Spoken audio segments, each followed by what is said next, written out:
Hello, welcome to Fahrenheit Performance Podcast, episode number 50. I reserved 50 for you when I bumped into you later. Well, 50 is a good number. I know. Today we have Jade Seah. I've known you for a very, very long time. I went to your wedding. I know. Way back when. This is a funny story.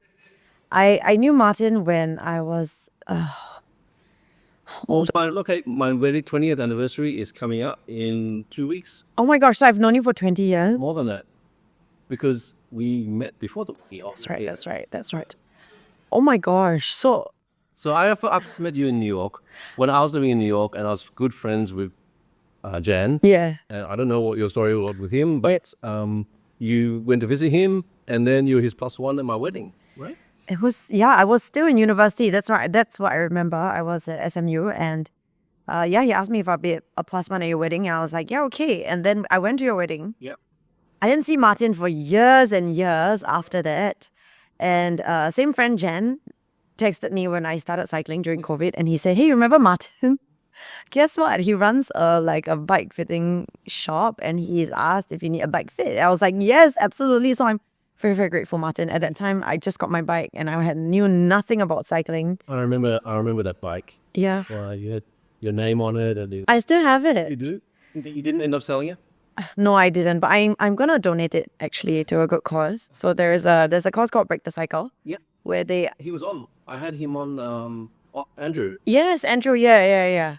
So I'm gonna donate it, and I hope that it goes to someone who also discovers cycling, falls in love with that bike. I honestly think that's a really good bike. Okay, not a branded bike as a lot of Singaporeans ride, but I really have good feeling about that bike. So yeah, I'm planning to donate that. Brought you from where you were to where you are, and absolutely, honestly, like I said, I don't know. I mean, I know a lot more now. Not a lot more relatively. I wouldn't say I know a lot, but it's brought me from there to here. So when I was looking at your Instagram, you are a presenter, you're a media consultant, you're a digital creative, and you're an eternal optimist. What the heck is that? What's that? That is. Okay, so I mean, which part are you asking about? I don't know. So what do you do?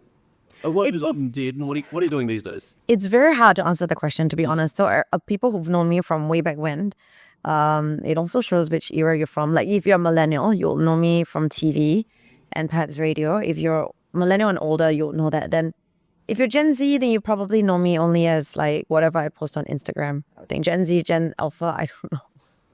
So, Lost track about those. So I don't know. The easiest way to explain is I do the same things, but it's just that it's on a different medium. So previously it was TV, radio, right? And then now because there's digital, or there's just this whole world out there. So I still am happy to do TV stuff or radio stuff, but like primarily I run my own thing on social media, mostly because the platform is that. In recent years, I also started a live streaming company. So that's like after I got to know you. Also, it's definitely been more than 3 years since I've known you, because my live streaming business just went. We celebrated our third anniversary just last month. Okay. Yeah. Yes. Third year. So it was 4 years ago. So sometime. Yeah. Around. Yeah. So I have a live streaming company, and I feel like other businesses. I have a sportswear brand. I have a ballet flats business. Primarily, I don't know. Very busy bee. Busy bee is right. So it depends on in which context you know me as, but I think personality is just the easiest. So I was walking home from Tour de France Criterion the other day, bumped into you, and then the crowd. But hey, I do a podcast now. It's been a while. I was like, yeah.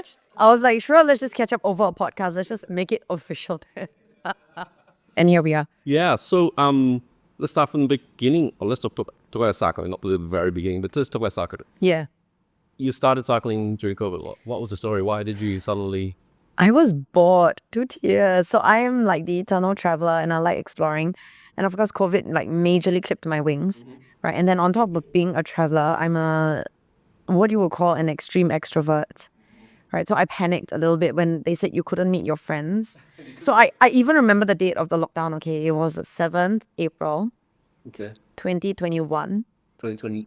2020, because my birthday's on 6th of April. So I was like, you know what, guys, I can still celebrate my birthday, and then I have to lock down, right? Something like that. So it was kind of like, and I remember like on the second day of COVID, I actually called my mom and I cried. I was like, you mean this is it? I can't meet anybody. I can't see you for like a month. I'm very close to my mom, right? Such a baby.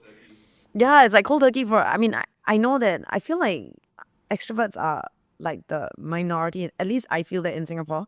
So a lot of my introvert friends were like, woohoo, I don't have to see my colleagues, I don't have to go to work, I can work from home. But for extroverts, I feel like I should have started an extrovert support group. It was difficult. Honestly, it really, really was difficult. And so I would find any opportunity to get out of the house. On top of being an extrovert, like it's like ADHD, right? So I needed to get out of the house. Do something. Yeah, so I ran a lot. I mean, I already was running, so I ran even more. Rollerblader. Yeah, and I skated a lot, right? So I've always done that. I've skated since I was 7. And I picked up longboarding. I bought a longboard. And then a friend said, do you want to try road cycling? And I was like, oh, cycling's so lame. Because I've always been, I know, right? I've always been the skater amongst my cyclist friends. But to be fair, that's PCN cycling. Right? So road cycling, I was like, I mean, at this point, I'd try anything that got me outdoors and possibly with friends because you could work out with people. And then the roads were empty. Yeah, I didn't even realize because I had nothing to compare it with. But I said, sure. And then the first time I got on a bike and I was like, this is not like PCN cycling. It's the speed. So the speeds, and the first time I went, like, I remember down the viaduct, I think it was Bartley Viaduct. I was like, okay, we are onto something. Yeah, it was the viaduct. Was that the same bike that I saw you with, or was it? No. So I had good friends who would lend me their bikes. And then I felt kind of bad using their bikes, right? And I was like, okay, guys, I'm ready to buy my first bike. Did you have any idea how much the bikes? No. So this is the funniest part. I was like, I'm ready to buy my first bike. And I asked a few people, I was like, yeah, can you guys tell me to look out? Like, what's your budget? I was like, a few $100. They're like, sorry. I was like, what? They were like, do you know that in Decathlon, the road bike is like Or $8,000. over $1,000? I was like, no. And they brought me there and I was like, I said, okay, fine. My budget is $1,000. And they're like, come on, give a little. I'm like, okay, $1,000 to $2,000. Surely you can get something decent. They were like, that is very, very basic entry level. I was like, look, I don't care about the brand. And then during COVID was the worst time to buy a bike. Right. Luckily, I started very early on in COVID because it got worse, as it progressively worse. But at that time, it was still not too bad. I think the prices hadn't gone crazy yet. But then they told me there was this a very good friend of mine. He found this bike online. He said it's a Java. I said, I have no idea these brands. So brand didn't matter to me. As a Java, I was like, what the hell is a Java? He's like an Indonesian brand. I was like, okay, sure. Is it good? He's like, all the components are really good. Full carbon, Shimano 105. I didn't know what all this meant, obviously. Right? He was like, give you a context, right? Like, this sort of bike with these specs in Decathlon was going at 2002. Yeah. And so I got it at $1,600. I was like, oh, steal. That was so exciting. My first bike. Right? And then flat pedals. So I started on flat pedals. I was like, never would I go on cleats. Because like, what if I cannot clip out in time? The whole thing seems real stupid. Why do you need to be one with the bike? I was like, I ate a lot of words after that. So then after that, when I saw you, I was on... You were on cleats. Yeah, so I think... You could have been like first time you're on cleats, maybe. I think it was new. I was newly on cleats. I think... So Martin, you and I have really good timing, right? I think when Jen reached out, my friend, and said that, want to get in touch for the bike fit, I had just started this cleats thing. I did a video on it on YouTube. I remember texting you saying you got to have cleats when you come in because like your foot moves if you don't have cleats. So then when you're looking in the bike fit, if your foot's in a different position, it's sort of a little bit off, right? So that was kind of like the impetus to really get cleats because I was like, before that I was like, I would just be on flat pedals and sneakers the rest of my life. And then I was like, here's like an old friend offering me a bike fit, right? And I was like, I'm not gonna waste it. I'm gonna get on cleats. So I did a very impromptu YouTube video on how to get on cleats. I basically clipped out like 100 times. Right, practiced at my mom's void deck, and there I went. Right, and then I found myself here at Fahrenheit, and I got fitted for the first time. It was very nostalgic walking down the hall because I remember like pushing that bike. Right, and at that time, and you know what, I really regret not creating more content around that. Oh yeah. At that time, yeah, because at that time I wasn't as... You weren't sure if this is the thing to you? No. Oh, it was purely my editing skills weren't as good. So I still needed a team to help me. I still have a team to help me, but now I can edit on my own. So I really regret, certain things that I was like, I could have, like even walking down this hall, I mean, it's occupational hazard. I was like, I could have done a nicer opening, could have done a nicer video. So I'm sorry about that. But like, you live and learn, right? And but I have good memories about that. And that bike and that first bike fit, I was like, so much to learn. Yeah, there is. When the first people come in for a first bike fit, they don't know what they're gonna get, what it's what the outcome might be, if it's going to be better or worse or what. But a lot of times it's a big eye opener.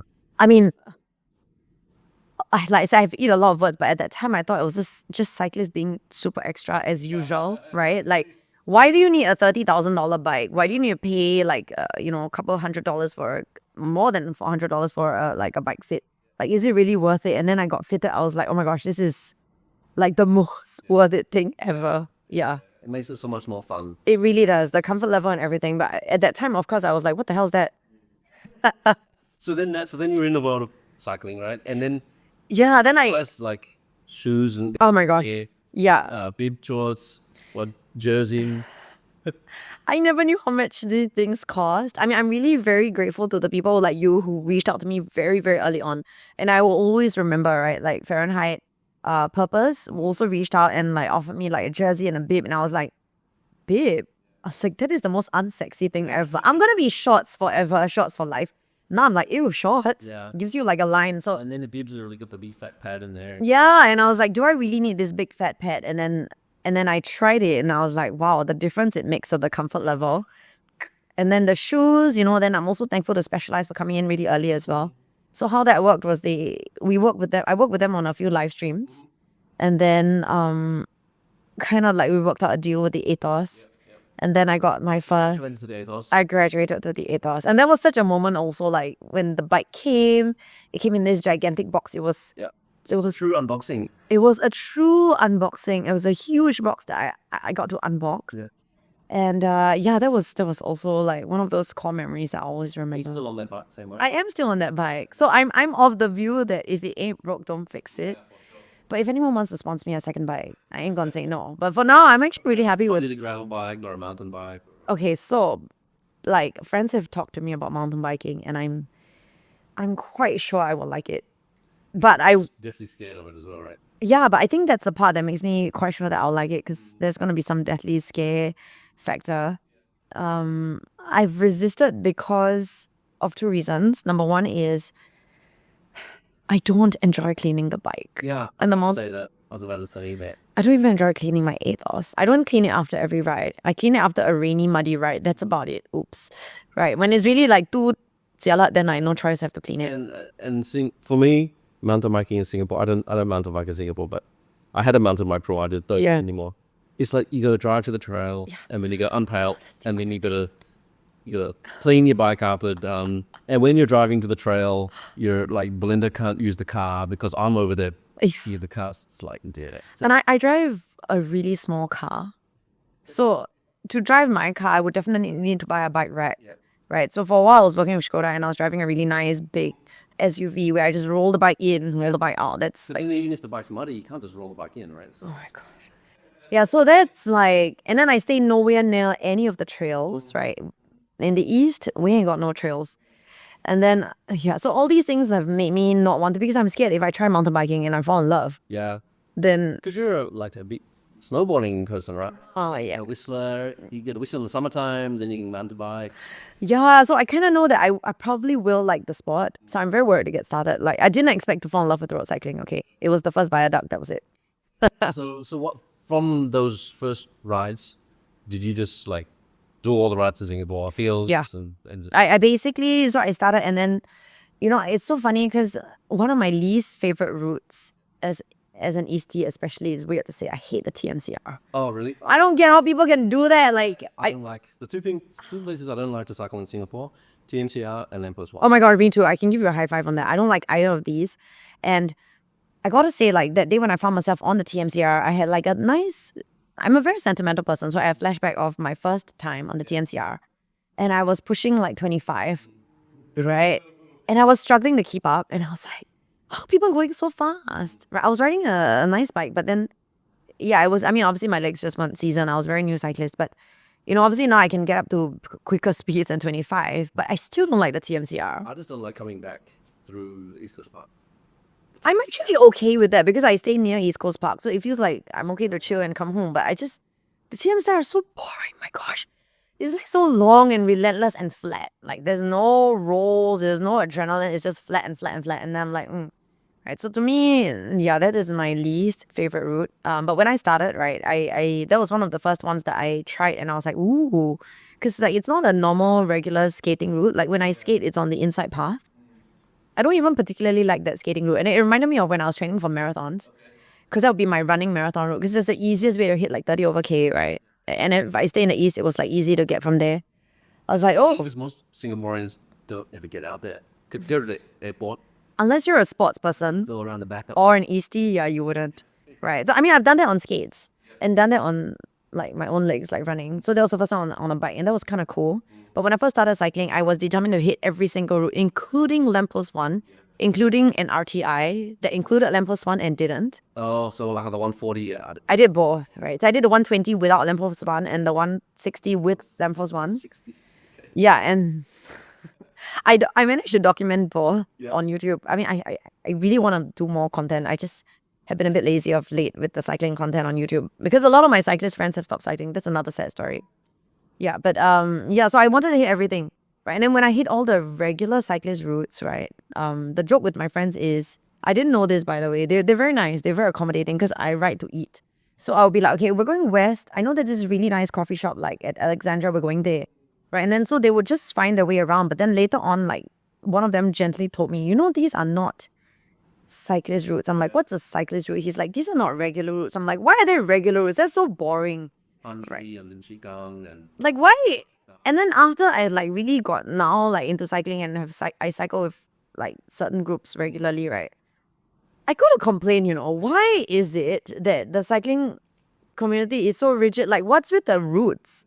Right, so when I started cycling, not only did we do all the routes, I went to all the like small, because I love hawker food. It always is hawker food. So small kopitiams and hawker centers that would be nowhere near any cycling route. Right. fun to cycle there though. It was like the road wider than enough. I think most of the times the routes are like that because of the. I know, but I don't really care. You know, to me, it's like a hobby. You can whack the West Coast Highway. I do like West Coast Highway. You can whack your West Coast Highway or Nickel Highway. You can whack like, you know, all these TMCRs. But then, you know, then after you do the whacking, why can't you go into a small road like off Telok Blangah and go for breakfast? I don't understand why that's not a thing here. Like we had that Pepe's. Precisely. Well, Pepe's is a thing. Kind of, I don't know. Yeah, Pepe's is a hill, but there's a little hawker center there. You can sit down. So I've always gone to that place, right? Even way before I started cycling. I didn't know it was a cycling thing. It's just that it's very convenient because there's a long Pasir Panjang, right? But then that's just a happy coincidence. But a lot of the places that I like to eat for breakfast, like Ghim Moh, I like going to Ghim Moh. Live near Ghim Moh. I live nowhere near there, but I find like I like the food there. So I feel like, why can't people cycle there? But when I tell people that, people are like, oh, Ghim Moh is like all the way in. I'm like, and then Really, actually, you just go West South Buona Vista up towards. I mean, apparently it's not a cyclist route, but South Buona Vista, the right way, aka the downhill, is one of my favorite routes. So I always say South Buona Vista, which way? The right way or the wrong way? Yeah. And then so are you just cycle in Singapore? Do you cycle anywhere else to I actually, venture into Malaysia yet? yes, I actually just came back from KL, Okay. like yesterday. Oh yeah, Martin and I were trying to arrange this. I was like, the non-planner that I am, which is also, I guess, part of why I don't like planning the cycling routes as much, right? I was like, I'll be back from KL, maybe sometime this week, I'll text you. Yeah, sometime. And it was like yesterday. Or I was like, I haven't actually planned when I'm coming back, but I'm kind of like that kind of person. So I texted Martin yesterday. I was like, yo, I'll be back like on Monday. Let's do it. Yeah, so that's how it happened. So I was in KL and I hooked up with the Ed Wonder guys. Well, basically Cyclist Wardrobe that carries Ed Wonder because I work with Ed Wonder. So Adrian from Ed Wonder linked me up with Cyclist Wardrobe. Thank you, Adrian. And Cyclist Wardrobe, they're so sweet. They let me use a bike. They got me a bike fit. bring your own bike. No, I'm too lazy. They fitted me on their look bike and then off we went. So I was a bit upset because there was a coffee ride on the Friday and it was totally raining. I am hating this monsoon season, by the way. Yeah, last if you weren't here last week, but last week, Friday, Thursday, Wednesday, it rained every day. It's crappy weather, yeah. It's very upsetting for like sports people, right? And then on the Saturday ride, thankfully wasn't rained out. So I took a Grab we were gonna do this place called Janda Bite, right? And then I have no idea of the route. I didn't ask, as usual. I was just follow. And then typical Jade, I left my shoes in the Grab. And they're still there. I came out of the Grab, I kitted up. I was like, okay guys, let's go. Let me find my shoes and clip in. I was like, wait, where are my shoes? So before the ride, when you're telling me the story just now, you No. left them there. No, before the ride. And I was like, oh. And then this lady Agnes who was on her range, and she's like, never mind, you have socks and you have slippers. Just wear Your feet are covered. just wear the socks and the slippers lah. I looked at her, I was like, huh? I was like, but we're going, because she told me after that there's elevation and stuff. I was like, huh? She's like, yeah, you'll be fine. Boleh lah. I was like, so I had a split second to decide whether to do it in socks and slippers. That's abandoned. Yeah, but then, I had woken up, I've gotten kicked it out. I took this 40-minute Grab ride. I'm all ready and I'm all pumped up to start. Am I really going to just go home? Nah, I did it in slippers. I did 70 kilometers, 1050 elevation, okay, in my slide. How does it feel? Great, actually. Conclusion. Not common, not so soft. Honestly, okay, two things. One is I feel like achievement unlocked. Right. Number two is would not recommend. Three is my slides obviously were really comfortable because my feet feel actually okay. Yep. Right. You destroyed or anything, did they? No, actually it was fine. Yeah, I think that was it. And then 4 is please check, when you're getting out of a car, please check and look behind to see if you dropped anything because Fatigue blue bad. I'm really not. So I'm also quite upset because my shoes now, they're shipping it back for me. Yeah, so the Grab driver managed to get, but not in time for me to get back to Singapore. Okay. Right, because I had to rush back for something. And then, yeah, so they, like cyclist wardrobe, I'm so sorry to be such a burden. It's like shipping it back to me. She said before Friday, but it's now Monday. And I'm like, so from now to then, do I buy a new pair of shoes or do I just not ride? Or do I ride in sneakers? Do I ride in slippers? I still can't believe you have one pair of shoes. So I think this needs to be talked about. Okay, so someone told me to ride on Saturday, right? So I texted him back. I told him the story in brief. And he was like, you mean you only have one pair of shoes? I'm like, yeah, doesn't everyone? He's like, I have 7. Okay. I'm like, 7? Sneakers do you have or just dress shoes do you have or anything else? More than one, right? Let's just say it's more than one. Yes, but those are like form. It's not function. So what happens when you go for a ride and it's rainy? Do you put newspaper in them? So that's why my current shoes, this is TMI, do not smell the best. Because we've been having this monsoon, right? So like 2 weeks ago, I think I rode and I got caught like drenched in the rain. And then the next day I wanted to ride. I didn't check that they were dry or not. I'm always rushing in the morning. So I just put them on. And then do you stick them up so the toes are down and they drain out? No.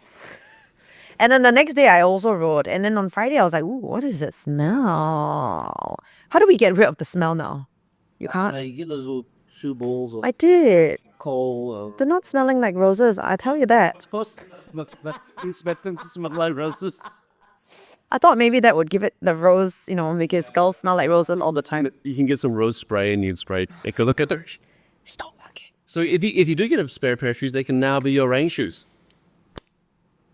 Well, so I was at a cycling gathering and then I asked a few people this question. I did a straw poll on would you have gone in your slippers or not? Okay. It was a 50-50? 100% no. Really? That group. So I want to know what your viewers think, number 1. Number 2, how many pairs of shoes do you have? Within this whole crowd, only one other lady had only one pair. All these vain boys have more than one pair of shoes. In fact, I told you, the one guy told me he has 7 pairs. I was like, what? Who has 7 pairs of shoes? Got 3 pairs in Australia, let alone... What the hell? Oh my gosh. That is absurd. Okay, so I have talked about this and I may get hate for this, but I really feel at the end of the day, it's the legs and the heart. It's not the equipment. Of course it's not, but it's handy to have more than one piece of... Well, I'm realizing that now, especially if you're careless as toot, toot, toot, and you leave your crap everywhere, then yes. Yeah. Excellent. So I'm like, but now so today I actually wanted to pop down the Specialized because I really like the torch, the Xbox torch that I'm using. But I don't want to get the same color because I am still a girl, right? I have the one in white. I wanted the team one, the white and black. They don't have my size in the white fit. So what's a girl gotta do? Do I buy another pair of the exact same ones? Do I buy them in black, which I don't really want? What you could do, you could buy them and get them custom painted. And then they'll be custom shoes. Oh, I didn't know that's a thing. That is a thing. There's at least 2 people in Singapore that... Oh my God. Shoes. This is what they call cyclist poison, right? It's like, let me spend more money, but that's such a great idea, Martin. I might do that. I can hook you up. Actually, yes, can you hook me up? I think I'm just going to get one and get it spray painted. Okay, custom painted. Well, you can get little, whatever design. But the base has to still be, maybe then I get a white base, right? I think though, yeah. White base or black base. And they can custom paint in whatever color I want? Yeah, they paint brushy and stuff. Yeah. Like metallic pink? I could do it myself. And then the fade metallic paint, all of it.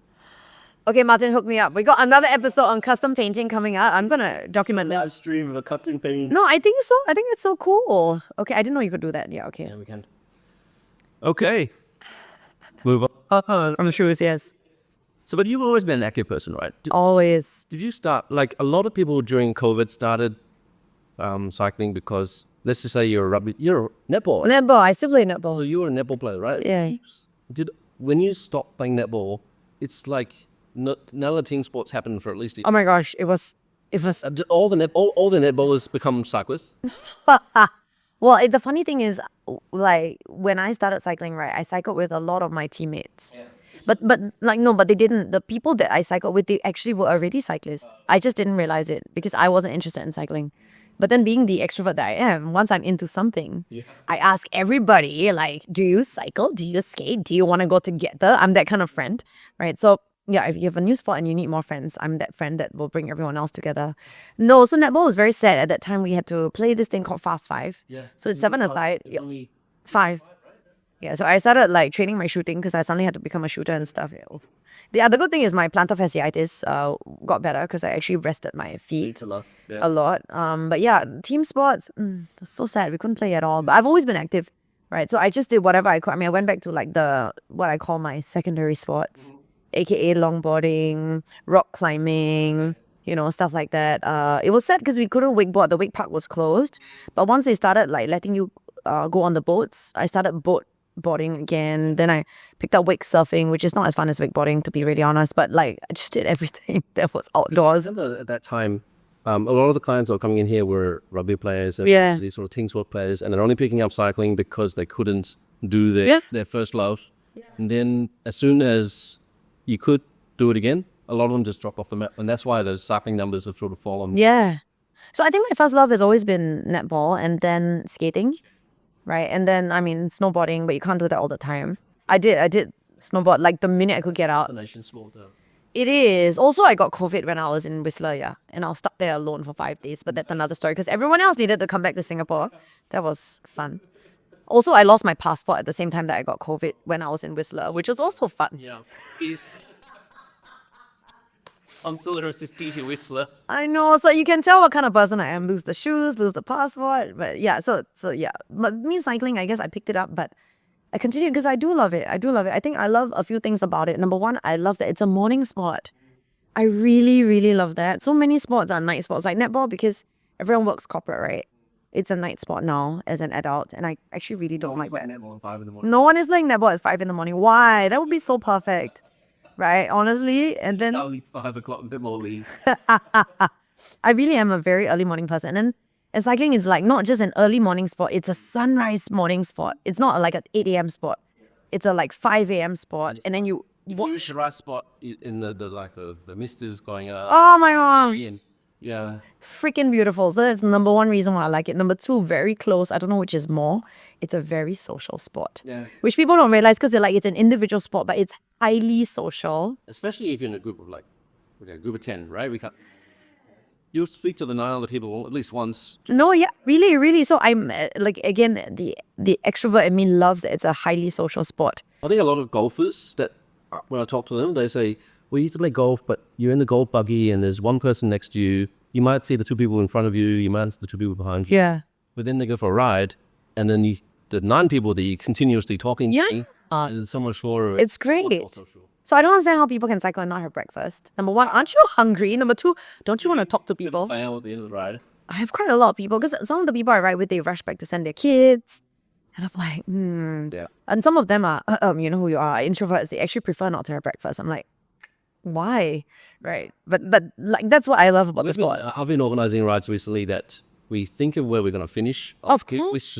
Which is the destination. And like yesterday we finished at Palo Arigato, which is right next to Alice. Yeah.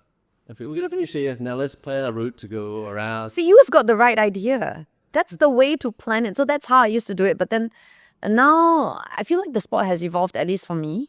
Right. So I used to ride with a group of people. Everyone was very social and it was very highly social. And then like a lot of these social friends, some of them sold their bikes, some just completely stopped riding. Is there any reason why? I don't know. I think some sold their bike. They just lost interest. It was one of those COVID sports. and then they're just not interested anymore. Then some stopped riding, they went back to other sports. They're not as morning as you. Yeah, some of them just were never really morning people, and then they just got lazy, and there are other sports, right? So they go back to the other like primary sports or team sports. And it's very sad. So but of course I've joined other groups, but then everyone is so like, to me, I feel like in Singapore, I feel like a lot of the groups are very serious. And I like that sometimes, but there are times when I just want to do a social ride. So I actually told a friend this once, because he made some comment about like, cycle for 1.5 hours, eat for 1 hour. I'm like, dude, you are missing the point. That is the point. It is a lifestyle thing. People just do it and have a hard ride, have a shower, get a little life. And it makes me sad. It actually does make me sad, because when I started riding, I mean, I do like those. So I do join those rides. I, of course, have found a group within that group that does the morning, that does the breakfast as well. But I feel sad that a lot of my friends actually don't do the really social rides anymore. Or they've added people to the group that are not very social, and it's changed. Yeah, the dynamic slowly changes. The group dynamic, yeah. And then this person comes in and is very competitive, and then the group becomes very competitive when previously it was just very social. There's been quite a few groups in Singapore that have actually split because half of them want to be like more serious, Yeah. then just want to just chill out, and then they end up breaking up. And So I kind of want both. yeah, And I feel like, why can't you have both? You can have a very all-out ride, right? And then stop at, like, you can all out on the points that you should all out at. well, what we do is like we say we're going to go to this cafe, and then the fast guys Yeah. do it, Yeah. and the slow guys do it, and then it ends up at the same place, and we're happy. So I like that. But that's not like for a lot of groups, it isn't. And then like there are a lot of groups that are like not very friendly, like with people who get dropped. And like with our friends, we used to wait for anyone who got dropped. Right. So I mean, I don't know. I mean, or we would wait, maybe not on West Coast Highway, but we'll meet you at the end. Right. So you can still chong like the major roads, but then like the parts that are not, they have red lights anyway. You really gotta chong those. To me, is like, And yeah, and then why must the breakfast spot always be set? To me, it's like, can we deviate? Variety is the spice of life. Have you ridden into JB? Yes. So I've ridden into JB once. I actually want to do it again, but need Kakis lah. Yeah. And as I said, like a lot of the people I ride with now are very serious. They all just want to get it over and done with. Or 250 kilometers into JB. All that, which I'm like, can we just chill? And like, when I rode into JB, it was really chill, and we stopped like 3 times to eat wonton mee, to have like don't know what other breakfast. Factory hours. Yeah, and well, not need the shopping, but just the eating and the drinking and the camaraderie, right? And then we started at like in the morning before sunrise, and we got back in at like 2 or 3 p.m. So that's the kind of ride that I'm looking for. Yeah. Okay, so anyone interested to do like more chill rides, can we please set up a more chill group? I'm missing that right now.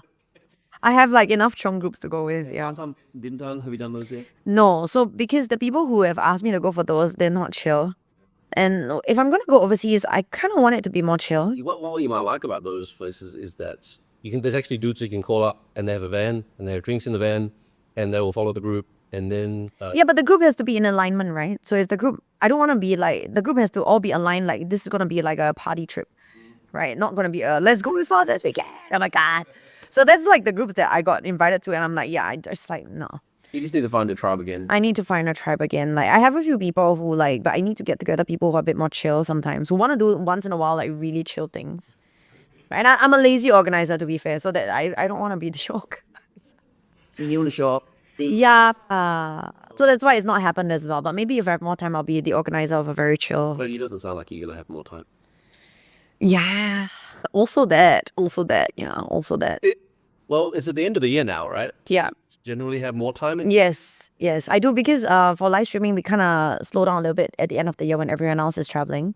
I think that's the other reason for the death of like certain groups. I'm also to blame, because I used to like at least regularly ride like every Sunday, but then because once work gets really heavy again, like usually February to like November, which is really just minusing December and January. So like a whole year. Yeah, January is like the slower month, and then January is my self-declared slow month, and then the rest of the year is just bum. So I'm traveling like every other week. So I'm also not around to keep a group going, like, so it's hard. Yeah, it's hard. That's why it's hard for you to organize it as well, for you. Yeah. And I understand how it's annoying, like for friends who are not traveling all the time. It's like, she's away again. Right. So we see her every month, so I'm like the once every month friend. Only in December, I'm a lot more free. And a lot more in Singapore. So you started as a complete noob. Yes. And now let's call you a weekend warrior, right? Actually, I've stopped being a weekend warrior, Have you? I'm now a weekday warrior. I've realized that I used to be the weekend warrior, the Sunday girl. But now I realize if I run on Sunday, then what happens my Friday and Saturday nights? So I've done it. I've gone to Marquee, gone back, taken off my kit, taken off my dress, put on my kit and gone straight. Wow. And my friend's like, how can you have so much makeup on? I'm like, because I did not actually have time to wind down. I did that once, would not recommend. My friend, You must have been like exhausted. I wasn't exhausted. My friend was like, I can smell the alcohol on you. Sweating out of your skin. Yeah, it was literally sweating on my skin. And then I feel sometimes like I balance two worlds. When I ride past MBS, I'm like, and see people rolling out of the club, that's me at 6 a.m. But that's also me at 6 a.m. riding on my bike. So I'm like, so I try it. Actually, now I feel like I'm more weekday warrior because then I don't have to choose. Then you're not pressured to go on the weekends. Yeah. And because I work a lot more like flexible and like work nights, right? And I do work on weekends as well. My live streams on Sundays, right? So I actually don't want to be that tired the whole Sunday. So I actually do weekdays a lot more now. How many times a week do you ride it? That's just a... That depends on how much I'm in Singapore. Yeah. If I'm in Singapore, I would say on a good week, 3 to 4 times. But then I'm away sometimes for 2 whole weeks, 3 whole weeks, right? So then my fitness... Gym and run in gym or run. No, when I'm away, I just do either Pilates or I run or I do HIIT. But when I'm overseas, it's really boring. It's really just to like not lose my fitness. And then when it's netball on season, I'm training 2 to 3 times a week netball, right? And then I'm like doing runs and interval runs to keep that running fitness up. So my cycling is very sporadic. December and January is probably where I'm at my fittest, cycling-wise, because I'm in Singapore. Yes, like right now. So what do you what do you know now with cycling compared to what you didn't know when you first started? Oh, What's a word of advice you'd give 3 years ago, Jade? it is very expensive. Maybe you shouldn't have taken up this sport. It is a very highly expensive sport, number one. I did not recognize that. And I Time you got the $400 note, you got $400 glasses, kit, jersey, $200.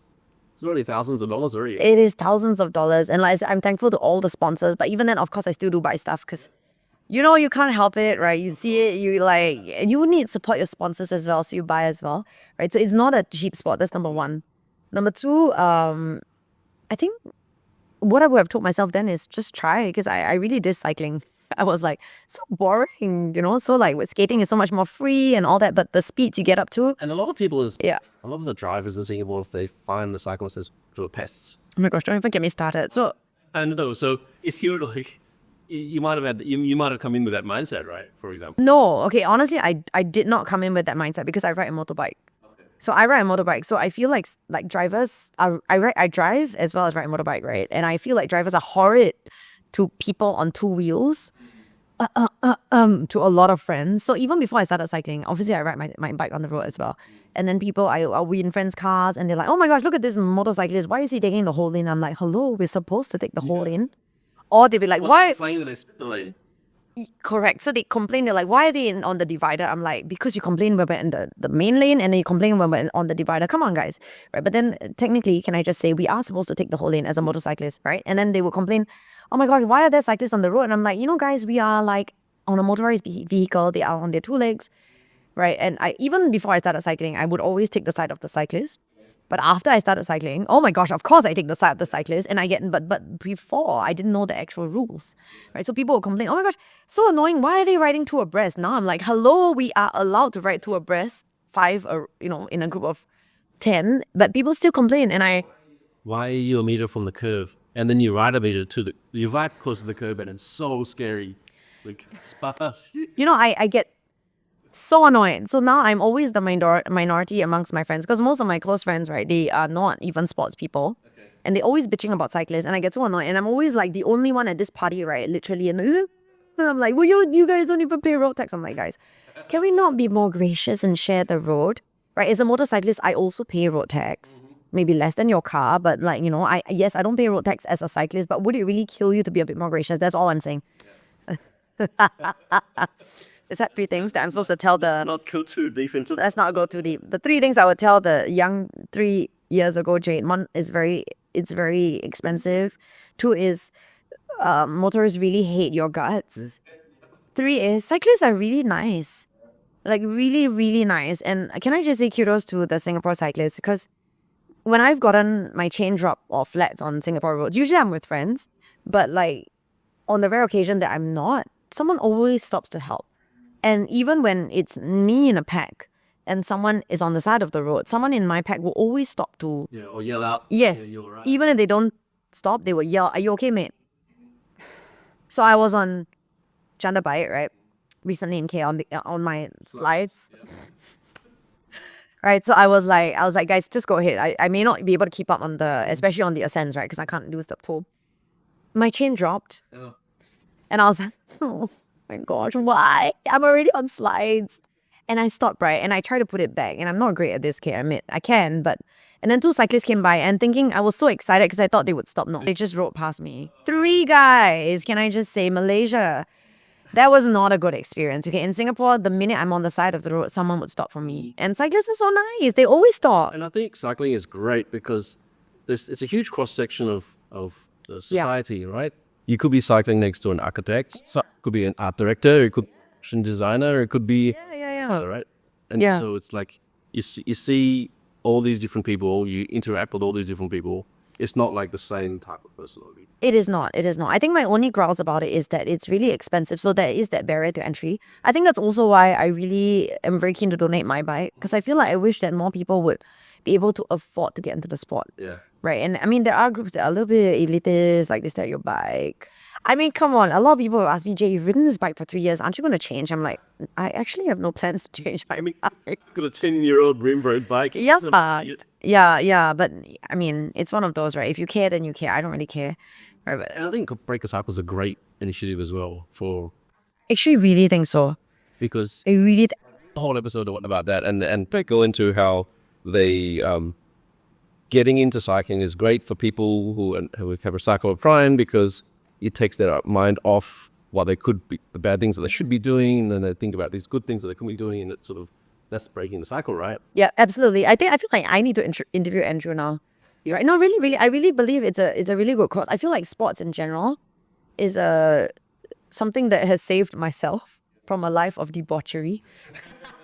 I was a naughty kid in school, right? But sports saved me because you needed the discipline, right? And then I wasn't the most disciplined, and the teacher was to hold me back by holding back sports, right? So it's like if I didn't go to class, if I didn't hand in stuff, I would have to sign off before I could play a competition, a netball competition. Yes, right. So that stuff like that, like I mean, because I went through that as a naughty kid who found it hard to pay attention in school, right? Yeah, I really think that sports is the answer. This one of the rules and this one of showing up for the training. Yes. As well.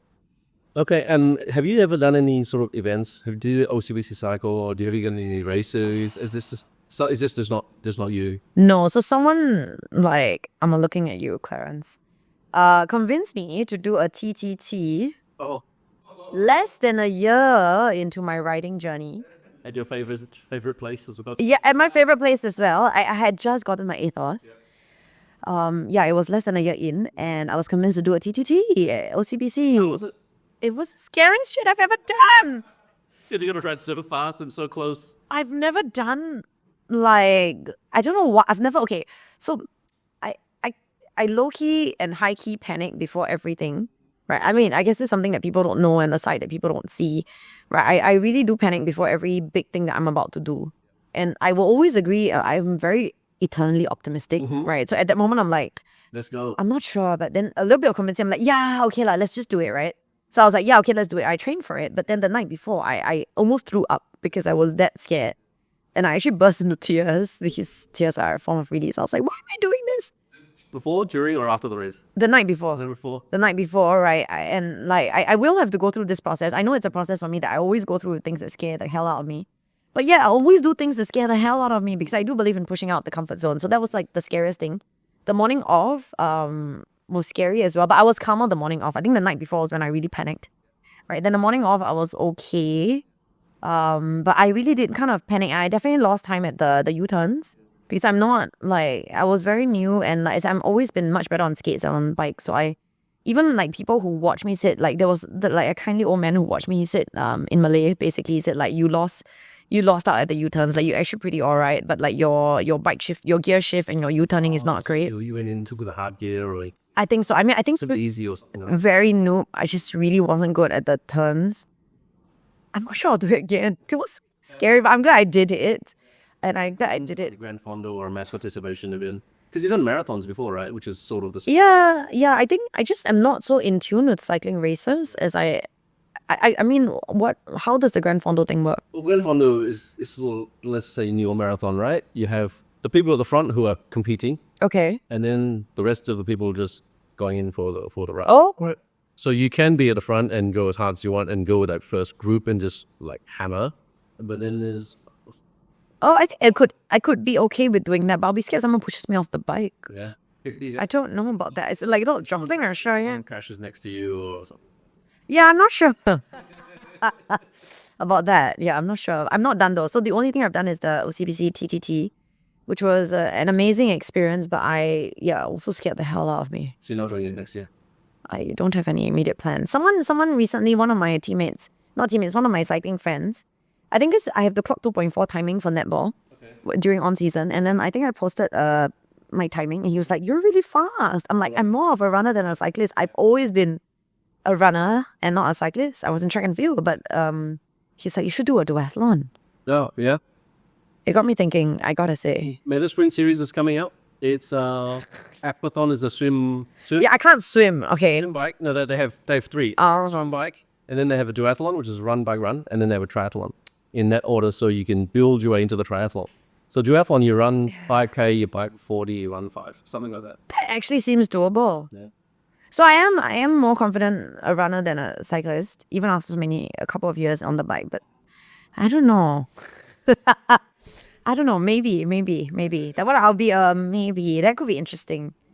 But I'm also a very social person. So if I were to do that, it would be if someone kind of showed me to do it and someone was also training for it. I'll be more inclined to do it. Oh, you're gonna get if you do that.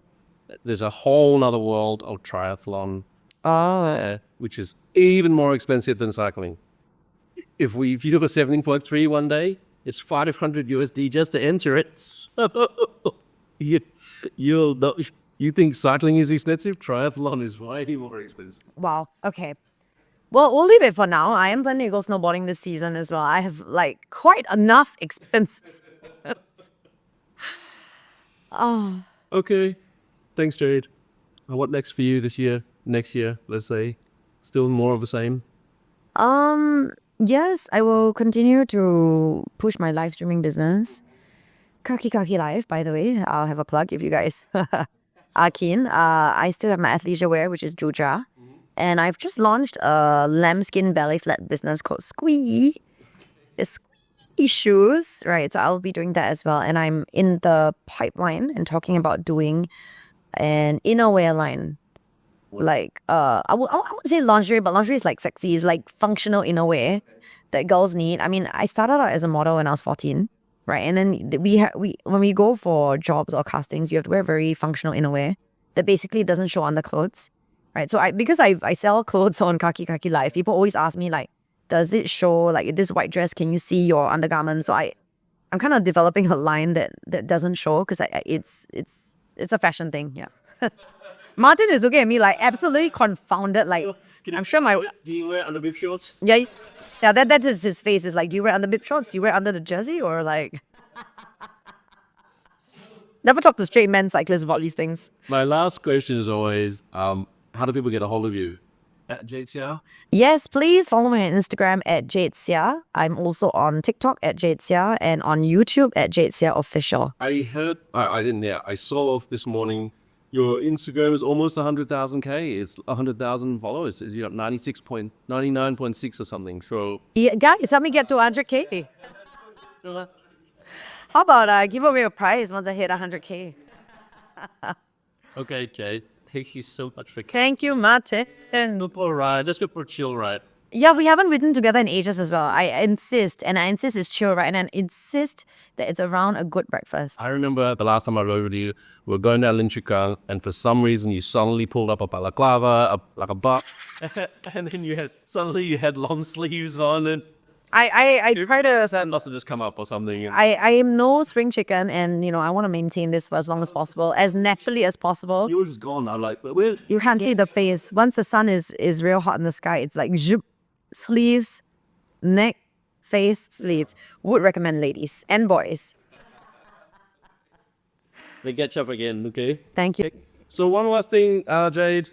A few episodes ago, I had a hat guy come in and then make these custom hats from Singapore. The Singapore brand make custom hats. Takashia is the name of the and I know you're a big hat. I am, because hat hair when you go for breakfast is not a thing. So here's a hat for you. This hat is actually collaboration with Heavenly Wang. Heavenly Wang. Oh, I love Heavenly wearing. So Kaya toast. 2008 is still the year. If you wear this hat into Heavenly Wang, I'll give you 20% off, apparently. Really? Yes. Even when I'm not cycling? Even when you- I'm just gonna wear it all the time, man. I eat there all the time. Yeah, so Thank you. they have a collaboration, and then it was apparently if you go to Heavenly Wang, they have to give you 20% off. That's so cute. I'll tell the aunties there. 20%, baby. Thank you. Just go, look at me. Look at me. Even when not cycling, I'll wear like a nice dress and just wear the hat. Only have persons there. This year.